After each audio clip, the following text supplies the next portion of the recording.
Hey everyone, it's Ten Types, and today I'm going to be presenting you 8 decks that have been doing pretty well in tournaments. This may be because they got lucky or because they're really good. Lots of reasons. You can make your own decision on that. But these are 8 decks that looked really interesting, and they did. Well, you can find the links down below in the description. Hopefully, I remember to add those links to the lists, and from there we can find the tournaments. These are all Played Out Limitless standard tournaments as well. Outside that, let's just hop right into the decks. And the first deck here is, that's right, it's Reggies. Reggies with some more type coverage. Regigigas with Regigigas with Ancient Wisdom. There we go, I got it. If you have all the other Regis in play, you can accelerate a bunch of energy. Lovely. That didn't work. Okay. So you get to accelerate energies. You can do luminous energy or luminous. You can only have one luminous energy on though, and then you can do other energy types.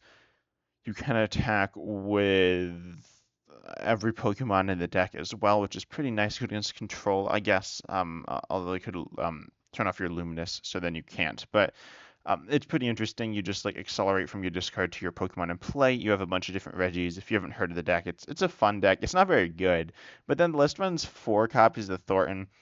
Thornton like recovers and it does some interesting things. It can attack with allows you to attack with Radiant Charizard as well. For a good late game attacker, you have Iron Leaves EX as well. I don't know. It's kind of weird, but it's kind of fun.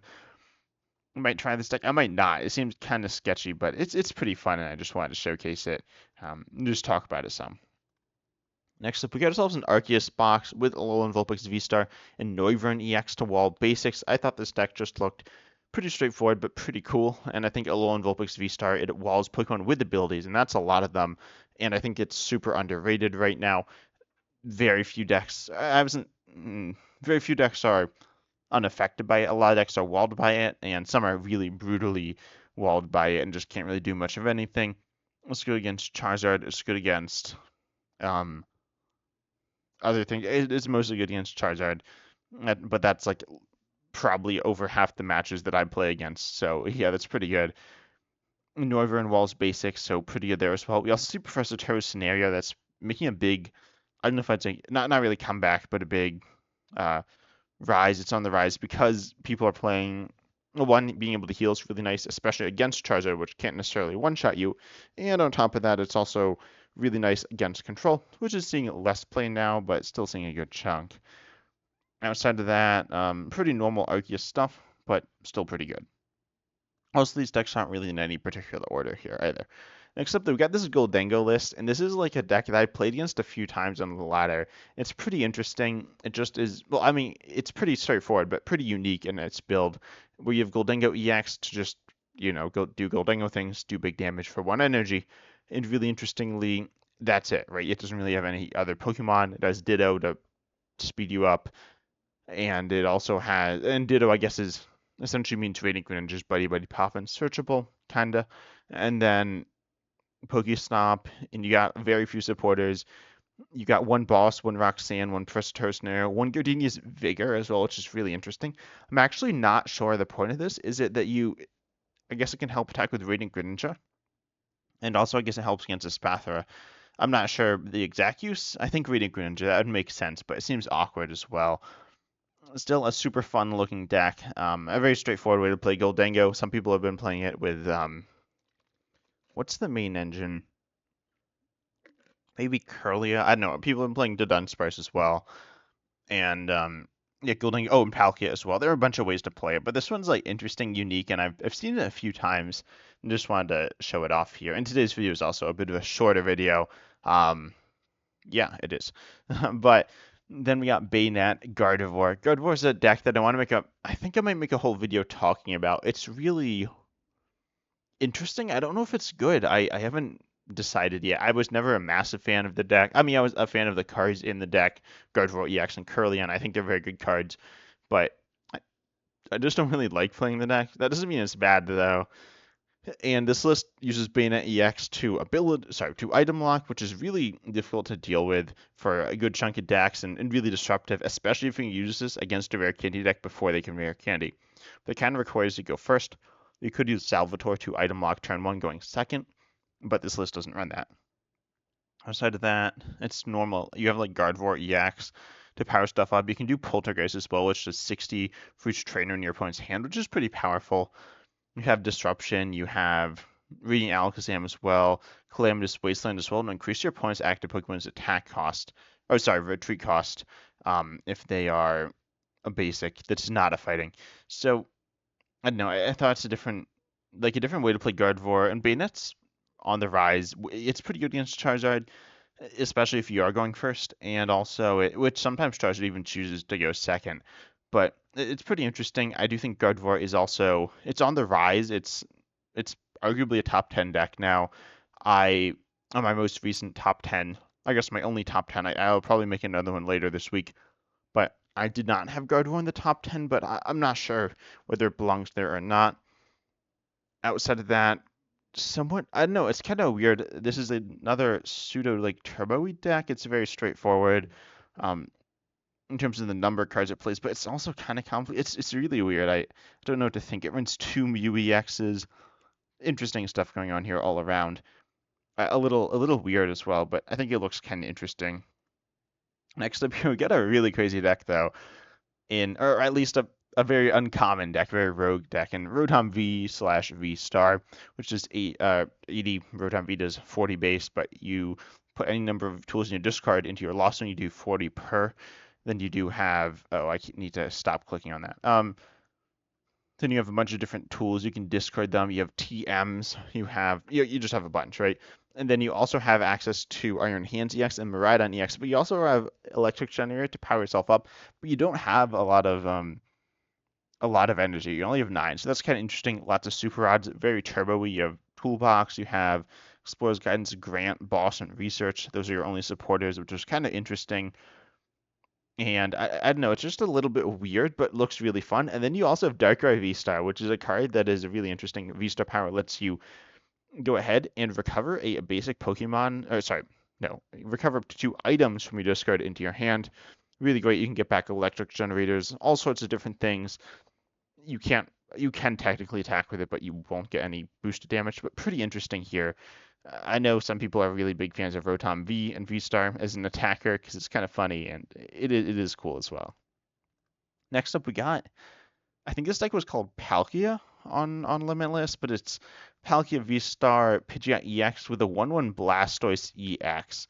Blastoise EX does disrupt 2 basic waters from your hand, 140 for each. Also, it's 330 HP, takes 30 less, which is very tanky, which is pretty interesting. We see Energy Switch, we see Irida, we see Lumineon V Rating Greninja, a bunch of different things, and it looks really interesting. A lot of different moving pieces going on, and I think this might be one of the decks I'll try out from these. I probably won't try most of them out because some of them seem kind of sketchy. Some of them aren't the most exciting, like certainly unique from the standard top 10, but this one's really unique and it has a lot of pieces going on. It looks really fun. Palkia V-Star, it hits 60 and 20 more for each bench Pokemon. Both yours and your opponents can max out at 260. You do have Maximum Belt, Choice Belt to boost that as well. And you have your ability to accelerate to Blastoise or to Radiant Greninja or Lumineon V potentially, or of course yourself.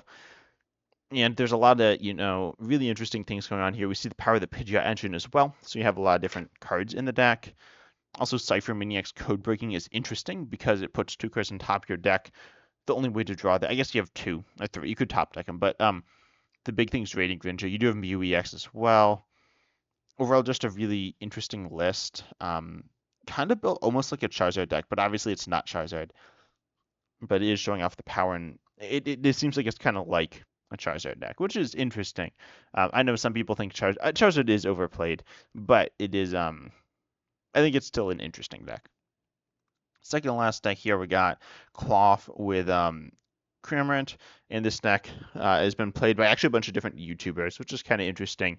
And it's kind of cool. You go ahead, you use Cloth. You could run a Hisuian Electrode V as well, and the thing is you have Cloth, which is like good, but it attacks for 1 double turbo, and then once you've run out of your 4 double turbos, you can't really attack. And so then the list also runs Cramorant, which can attack for free. And then you also have the poison to do extra damage. And Cloth does 30, but I think, how much is it? It's 160 more. So it'll be hitting 30 plus 160 minus 20 is going to be 170, potentially hitting a weakness to one-shot things or just two-shotting things. Then you have Kermit to finish them off. You have the Poison to do extra damage, and you have Cobalion to also do extra damage to Darkness Pokemon, which is pretty interesting. Overall, I think this list is kind of neat. It's mixing some different concepts, and Kermit you can only use with the Cova's Experiment. You don't have. Oh no, sorry, you do have. Sorry, that was just wrong. You have 4 Lost Vacuums. You can use Lost Vacuum in Cova's Experiment, but you don't have Comfy, and you don't have. I don't know, like Giratina V or whatever. That's obviously used sometimes to put cards in the Lost one, but you don't have Comfy, which is really interesting. And you do TM Crisis Punch as well. TM Crisis Punch allows you to attack for free. Well, no, it can be used for free with Cramorant, and then it allows you to do 280 the last turn of the game, which is pretty interesting. So you have a third attacking option. Keep in mind these are played in open decklist tournaments, so your opponent will know it's coming, but it's still very difficult to deal with. And just really interesting. Also, you do have Grant. We saw Grant, and it was in the Rotom V-Star/V list, but it's here. So for its like discarding effect or ability or whatever. But it also increases fighting damage, which is actually obviously useful in a fighting deck, which is pretty cool to see. There are a lot of, for a relatively simple deck, there's a lot of moving pieces, which I think is fun. It's probably a deck I'll try out, probably not in a video, but probably in my own time, and it's pretty fun. And like Klawf's just a good Pokemon. I know a lot of people are thinking it would be bad post rotation without Spicy Season Curry, but I thought it would be okay. I thought History and Electrode View would not be fine, and it hasn't really been looking too great. But Klawf itself, pretty cool Pokemon still. And lastly, we got Torterra EX. Torterra EX is a deck I've actually been messing around with some on this side. Torterra EX / single prize Torterra. This list only will essentially be attacking with the EX, but Torterra EX does 30 for each grass Pokemon you have in play, and then you have Grottle to set up, Beautifly to draw till you have 6 cards in hand once during your turn, and then you also have a Radiant Venusaur, draw till you have 4 after you've attacked after your turn's done. Draw till 4 after your attack is kind of bad because it I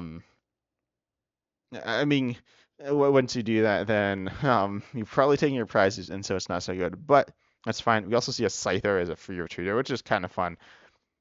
Overall, I think the deck's pretty. Actually, I don't know. I feel like Scyther's not that good. I would have rather seen a rescue board because it is searchable off of Arvin. But overall, really fun looking deck list. I've been playing some Torterra. It's a pretty cool deck. Single prize Torterra is also decent. I mean, it's really good 50 for each of your evolution Pokemon in play, but also it's 2 energy. So often reversals you'd be using, but that's not here. You could also tank with Torterra EX's high HP plus Professor Turr scenario, and you have a bunch of different options and routes you can go down with the deck. Overall, I think it's just a really cool deck, and one I wanted to show off as well. That was one of the reasons I wanted to make this video. But anyways, I'm interested in hearing down below decks you've been playing that are a bit off meta, and also what you think about these decks. And as I said, check out the links down below in the description. I will have all 8 decks there. And as always, I'm excited to see you in the next video.